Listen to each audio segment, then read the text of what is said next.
সুরে সুরে তাকে ছুঁয়ে নিতে যদি কেউ না পারে, যেন তাকে পাবে সুরেলা নদীতে দূর পাহাড়ে। গারে গারে গারে গারে গাপা গারে সানি পা গারে, স্বরলিপি থেকে ডেকে ডেকে খুঁজে নিও তাহারে। গাপা নিসা নিসা নি পা গা, তাকে ছাড়া কিছু ভালো লাগে না, তবুও আধারে আলো লাগে না, সে থাকে অন্ধকারে। সুরে সুরে তাকে ছুঁয়ে নিতে যদি কেউ না পারে, যেন তাকে পাবে সুরেলা নদীতে দূর পাহাড়ে। সুরে সুরে তাকে ছুঁয়ে নিতে যদি কেউ না পারে, যেন তাকে পাবে সুরেলা নদীতে দূর পাহাড়ে। আমাদের গ্রাম নাম চকদিঘি। কি মিষ্টি না নামটা, আমার ভীষণ পছন্দের নাম। আর এই যে খালটা বয়ে যাচ্ছে দেখছো, এটা আমাদের বাড়ির পাশ দিয়েই বয়ে যাচ্ছে। ঠিক ডান দিকেই হচ্ছে আমাদের বাড়ি। আর এই যে রাস্তাটা, লম্বা সরু রাস্তাটা, ওখান দিয়ে আমাদের গাড়ি ঢোকে। আর বাঁদিকে হচ্ছে ক্ষেত, আর এই হচ্ছে আমাদের উঠোনে ঢোকার হচ্ছে রাস্তা। আর এই ডান দিক দিয়ে আরেকটা রাস্তা চলে গেছে। আমাদের সারা উঠোন জুড়ে অজস্র গাছ, এমন কোনো ফলের গাছ নেই দেশি যা এখানে নেই।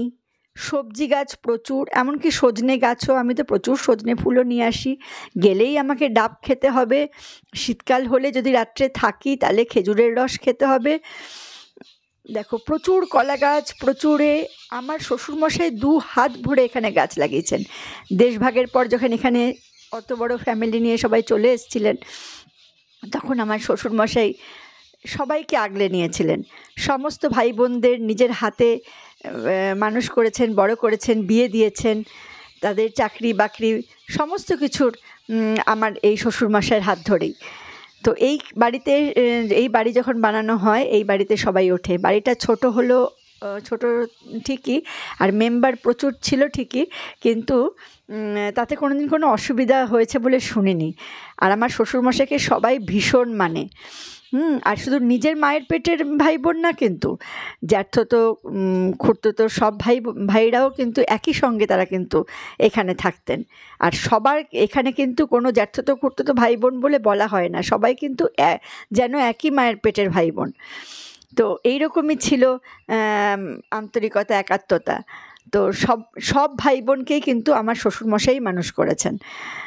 তো এই আর কি। তো এই বাড়ির সঙ্গে এই সব কিছুর সাথে প্রচুর স্মৃতি আমার শ্বশুরমশাইয়ের তো জড়িতই। আমারও বিয়ের পরে এতগুলো বছর তো এখানে অনেক স্মৃতি জড়িয়ে গেছে। এই দেখছো বাঁশ গাছ, এখানে আপনা থেকেই উঠেছে। এখানে ছাগল চড়ে বেড়ায়। অনেক ফুল গাছ, এখানে ফুলের তো কোনো অভাব হয়ই না, যা হয় গ্রামে। ওই দেখছো পেছনে, এটা হচ্ছে রান্নাঘরের পেছনে কত গাছ দেখেছো, সেদিকে আমি আর ওই রোদের মধ্যে যাইনি। এত রোদ, আমি ওইদিকে আর আমি হাঁটতে পারছি না। এটা হচ্ছে আমাদের রান্নাঘর, এই টালির চালের। এই সামনের দাওয়ায় বসে আমরা খাই দালানটায়। এই পেছন দিকে অনেক গাছ আছে, ওদিকে আর যাইনি। এই চাপা কল, আর এই যে ডান দিকের দালানটা দেখছো, এই ঘরের লাগোয়া, এখানেও আগে সবাই খেত। যখন অনেক ফ্যামিলি মেম্বার যখন সবাই থাকতেন দেশভাগের পর, সব এখানে এসে তখন এখানেও সবাই খেতেন। এই 2 জায়গাতেই খেতে বসা হতো। আর এইটা দিয়ে বেডরুমে ঢোকা, এটা একটা বেডরুম, পাশে একটা বেডরুম, আর ওইদিকে আরেকটা বেডরুম আছে। আমি আর ভেতরে ঢুকিনি, ভেতরে সবাই রয়েছে। আমি ওই বাইরেই সব করছি। এই হচ্ছে আমাদের নারায়ণ বেদি, তুলসীতলা। এইখানে হয় হরির লুট হয়, তারপরে হচ্ছে কীর্তন হয়। তো আমি ছোটোবেলায় যে জীবনটা কাটিয়েছি, সেই জীবন এখানে আজও বহমান। একটা মায়াময় একটা গ্রাম।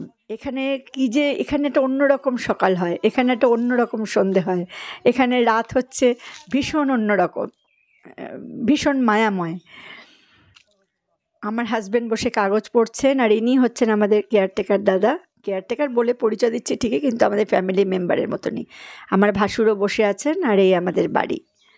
এবার খেতে বসতে হবে, তো আমাদের ফিরতেও হবে। তো আমরা খেতে বসে পড়েছি কলা পাতায়, মাটির দালানে বসে খাচ্ছি। এই একটা আলাদা অনুভূতি। ওই 2 মেয়ে যাকে দেখলে তোমরা, তো ওরা কিছুতেই একসাথে খেতে বসবে না, জোর করে বসিয়েছি। তারপরে ছবি তুললাম সবাই। আর এই হচ্ছে 2 নাতি নাতনি, পুচকি আর ভীষণ মিষ্টি। চলে এবার ফিরে যাই, মেখে দেখি শহরগুলি, শোরগোলে মুখ তুলে তোকে ঠিক কোন কথা বলি।